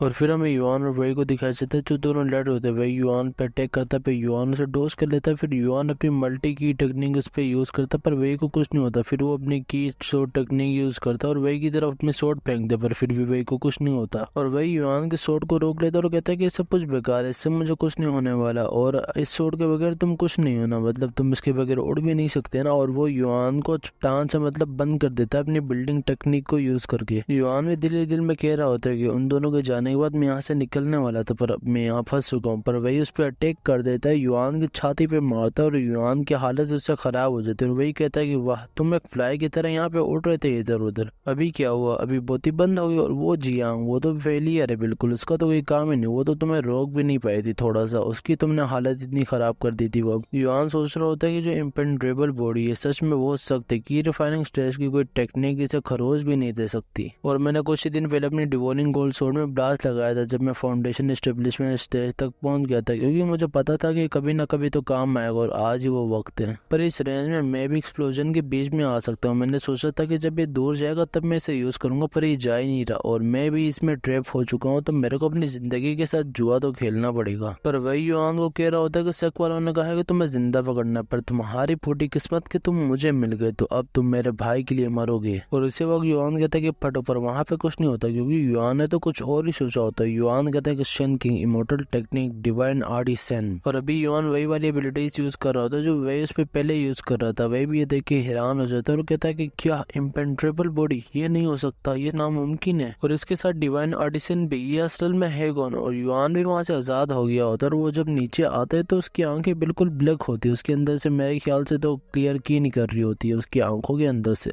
और वही कहता है कि ये कैसे हो सकता है, तुम तो मास्टर के मेंबर भी नहीं हो, तो तुम इन टेक्निक्स को कैसे यूज कर पा रहे हो। और मेरी ये एबिलिटी मेरे खिलाफ यूज करना, ये तो कोई कॉपी एबिलिटीज है और ये रेयर है, पर कोई अजूबा नहीं है। और ये तुम्हारा डिवाइन आर्टिसन में पावर का 1% भी नहीं। पर युआन उसकी तरफ अपनी उंगली करता है, जिसे देख के वही बहुत ही डर जाता है। और फिर हमें शाओलिंग और तियान को दिखाया जाता है जो जंगल में ही होते हैं और वो उस एक्सप्लोजन वाली जगह की तरफ भाग रहे होते हैं। और भागते भागते तियान थक जाता है और कहता है कि सिस्टर जरा रुको तो सही मेरे लिए। पर शाओलिंग कहते हैं कि तुम यहाँ पे रुको, मैं देख के आता हूँ कि वहाँ पे सब चल क्या रहा है। तियान कहता है कि नहीं, मैं तुम्हें अकेले जाने नहीं दे सकता, सारी इसी एक ही गलती है, इसने हमें वापस लेके जाने से इनकार कर दिया। शाओलिंग कहती है कि पर इसमें इसकी क्या गलती है। और वहीं से युआन भी आ रहा होता है। शाओलिंग कहती है बोलो तो आप आ गए। पर युआन सोच में पड़ा होता है, सोच रहा होता है कि क्या वो क्लियर की थी जो मैंने अभी यूज की थी। ये मेरी बॉडी बिल्कुल आउट ऑफ कंट्रोल हो गई थी, मेरे कंट्रोल में नहीं थी और मैंने उस बंदे की एबिलिटीज भी यूज की। क्या कल्टिवेशन एरर हो सकता है। और शाओलिंग आगे पूछती है कि आप ठीक तो है, वहाँ पे इतना बड़ा जो एक्सप्लोजन हुआ था वो किस चीज का था। तियान आगे पूछता है कि जो बंदे ने हमारे विलेज पे टेक किया था उसका क्या हुआ, वो मर गया क्या। युआन कहते हैं कि वो बंदा, वो एक बड़ी सी उंगली के नीचे, तो मेरे पास इतनी ताकत नहीं थी कि मैं कंफर्म कर सकूं कि वो जिंदा है, टपक गया। तियान कहता है कि तो वो जिंदा भी हो सकता है। शाओलिंग कहती है कि तो मतलब कि वो वापस आएगा हमारे पास। तो युआन कहते हैं कि अगर वो जिंदा भी होता है उसे बहुत गहरी चोटें आई होंगी और उसे अपना होश भी नहीं होगा, क्योंकि मैंने काफी देर वहाँ पे रह के इंतजार भी किया पर कोई नहीं आया। तो अभी के लिए हम सेफ हैं और विलेज भी पूरा खत्म हो चुका, तो वहाँ पे तुम्हारा जाने का भी कोई फायदा नहीं। और मैंने शाओलिंग से वादा किया था कि मैं उसे प्रोटेक्ट करता रहूंगा और अगर तुम मेरे साथ रहोगे तो तुम भी फ्री में प्रोटेक्ट होते रहोगे। शाओलिंग पूछती कि तो हम कहाँ जाने वाले हैं। युआन कहता है कि जो मेरी स्पिरिचुअल एनर्जी वो बहुत कम हो चुकी है, जैसे वो पूरी होगी तो हम जल्दी से यहाँ से निकल जाएंगे। पर अभी के लिए यही को देखने दो कि सबसे नजदीकी विलेज कौन सा है, और जैसे हम वहाँ पे चले जाएंगे तो मैं अपने लिए कुछ मेडिकल हर्ब्स भी ले लूंगा। और वो सोच रहा होता है कि मुझे इस वर्ल्ड में आए कुछ दिन हुए, पर अभी तक मैं पता नहीं कर पाया कि मेरी असेंशन है वो फेल कैसे हुई, क्योंकि मेरी जो ताकत है वो भी बहुत कम हो चुकी है। और जो मेरे साथ यहाँ पे अजीबो गरीब वाक़िया हो रहे हैं, जैसे कि अभी अभी मेरी बॉडी के साथ जो हुआ था। और अभी के लिए मेरी सबसे पहली प्रायोरिटी तो ये है कि मैंने फाउंडेशन एस्टेब्लिशमेंट स्टेज को तोड़ के आगे जाना और मैंने पता करना है कि मेरे साथ चल क्या रहा है। और इसी के बाद तो हमारा चैप्टर यहाँ पे खत्म हो जाता है। तो तुम लोगों ने इस पे सपोर्ट दिखाना है, क्योंकि मैं काफी दिन बाद वीडियो लाया हूँ, पर मैंने घंटे की बनाई है पूरी, मतलब इसके एंड में मैंने कुछ नहीं छापा। अच्छा सा जरा सपोर्ट इस पे दिखा देना कि जरा चैनल वापस से बूस्ट हो जाए। और मैंने टेलीग्राम और इंस्टाग्राम की भी मैंने नीचे डिस्क्रिप्शन में दी होगी लिंक, तो उसे भी जाके मुझे ज्वाइन कर लेना और फॉलो कर लेना। इंस्टाग्राम अभी भी मैंने बनाया होगा तो उसे भी फॉलो कर लेना। और अभी मैं तुम्हें कुछ ज्यादा नहीं बोलूंगा, तो तब तक के लिए bye bye and peace out.